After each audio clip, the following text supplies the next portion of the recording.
people receive about 120 emails on average into their inbox every day. We're subject to about 5,000 digital ads on a daily basis. And we have push notifications on every device that we own. So, your computer, tablets, your watch, for God's sake. What's the commercial case for improving that customer experience? What impact can people expect to see on customer lifetime value, for example? Totally, yeah. And this is super important too, because we have a lot of data to back up the different ROI and different lift that you have as well. It's funny, I geek out over the science and psychology and kind of the emotional side, because emotions are the most important and most intelligent thing we do as people, as humans. You can't teach a computer yet to have emotions. So I geek out over that. But in terms of actual hard ROI, so some of those examples that I gave are actually examples that we work with brands all the time and kind of set up those types of flows and customer journeys. If you think about it though, let's think conceptually about the experience of going to your actual mailbox. 2 decades ago, it was flipped, right? Our mailboxes were exploding with lots of communication, and we had very few email or digital communication.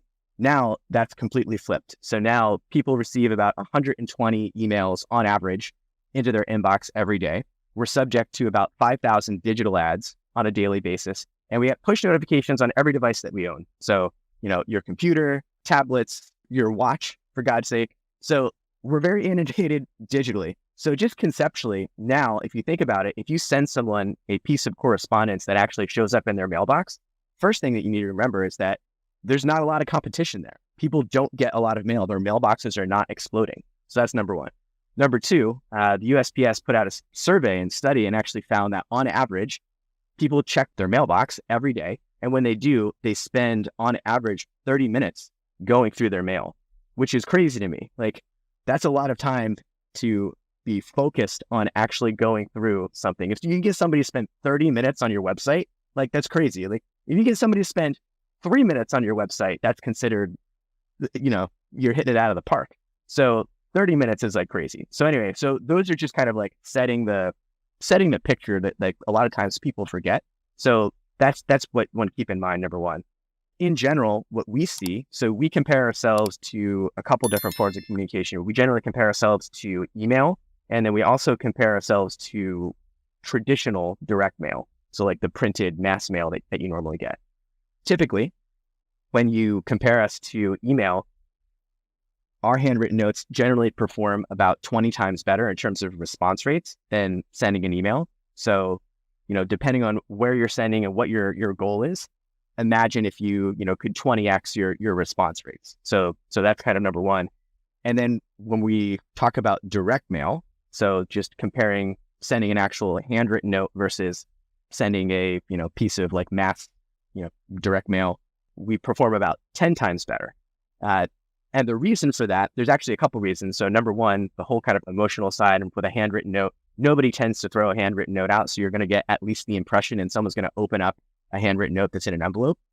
The oft-quoted stat is about 20% of direct mail gets thrown away immediately without even being looked at or opened. So there's a reason why it's called junk mail. Most people literally go through their mail over the trash bin and just can't throw it away fast enough.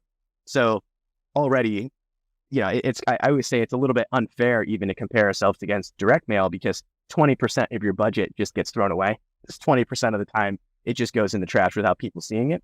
But with a handwritten note, that doesn't happen. We like to say we have a 99% open rate. So as long as you get the address right, someone's at least going to open and see and read what you sent, which is not the case with direct mail. So, at base, we generally perform about 10 times better than direct mail.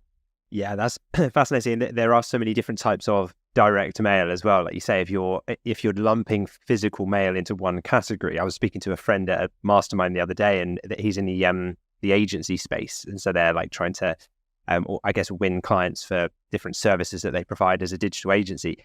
And he was saying when they do lumpy mail or direct mail outreach, they'll write the name and address in a Sharpie, and then they'll put a themed stamp of some kind on it. So it's an Easter stamp or because you wouldn't assume that would be a piece of promotional material. Now, if you then open it up and it's handwritten, that's just the cherry on top, isn't it? That's the perfect scenario. So I think that's a great way of cutting through the noise in direct mail and potentially, getting past the gatekeeper that's just going to put them straight in the recycling. Exactly. Yeah. And so, those are some, really specific stats about how we compare to some of the digital communication and direct mail. Again, it all comes down to that kind of customer journey as well, and kind of figuring out where the right point to insert our services are. The biggest mistake, honestly, that we spend a lot of time working with brands is every time we work with a brand, everybody wants to focus entirely on acquisition, and people spend almost no time focused on retention. And I really say the best use of our tool is actually as a retention tool. And that's actually how you build a really big brand. Yes, acquisition is important, but the mistake I see is that brands put like 100% of their effort into just how do I acquire more and more customers, but then they put zero effort into retaining the customers that they have, right? Remember, it's always easier to keep a customer that you have and sell more to them than it is to go out and acquire new folks. And so in terms of, LTV, and you're asking about ROI, a huge use case of what people use our handwritten notes for is later in the customer journey to either upsell or sell new products to existing customers, or for folks that offer subscriptions of any sort to keep them in subscriptions longer, right? Remember, and this is backed by, I think, a Harvard business study. If you can increase if you're a subscription business and you can increase your retention rate by just 5%, you can actually increase your revenue by up to 95%. So a lot of times people are focused on the wrong area. And instead of focusing on acquisition, we kind of like try to redirect them and say, well, listen, if we just have a small lift, like a 5% lift is not insurmountable, it's not crazy, but you can see a huge lift in your revenue if you're able to achieve it. So that's been one of the biggest things that we've done is, we talk about that customer journey and peak end theory. If somebody cancels from your subscription, what does that sound like? That sounds like the end of a journey. So we say, okay, that is a great place to focus. Let's figure out what your average lifetime value is and how long folks are typically in a subscription, and preempt them from canceling. And so that's one of the biggest use cases we see with our cards as well is if someone's in your subscription for 6 months and then normally cancels, we see automation set up so that you reach out at month 5 and say, hey, thanks so much for being an awesome part of our community. Here's, 10% off your next 3 months of your subscription. And you immediately jump them over their cancellation point. Your customer lifetime value goes up. All kinds of good things happen. So retention is also a big part of it as well.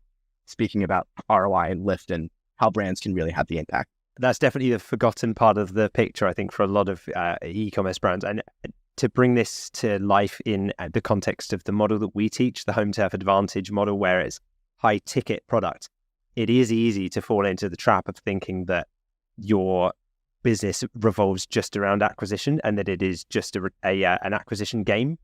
But think about things on the back end that once you have that customer relationship, even if they've just bought something small from you, all customers are effectively then at that point paying customers. You have their address, reaching out to them for some kind of, like you said, having like a subscription service on the back end, or potentially having some kind of digital product, or whether it's like an accessory item that they might need and may need several of. Like there are so many ways to monetize that relationship. And like you put it as well, that the amount of revenue you need at that point is actually much lower because all of it's effectively profit because you've already paid the acquisition fee when they came in the door.